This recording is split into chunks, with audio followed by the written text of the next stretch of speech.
Hello guys, today we'll talk about how to fix or how to solve your errors on Twitter app. To not fix or solve error app of Twitter, you should just go to settings. Here in this page we click apps, default apps, app settings. Then this page will enter to the window of Twitter. After that we click on first stop and we click OK. Then we click on storage. Here we click clear cache.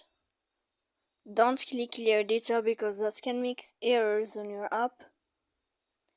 And in the end you can go to your airplane mode, you can turn on, and you can wait a moment to turn off your airplane mode again. So please don't forget to support us by like and subscribe. See you next time in another video, and thank you for your attention and your watching.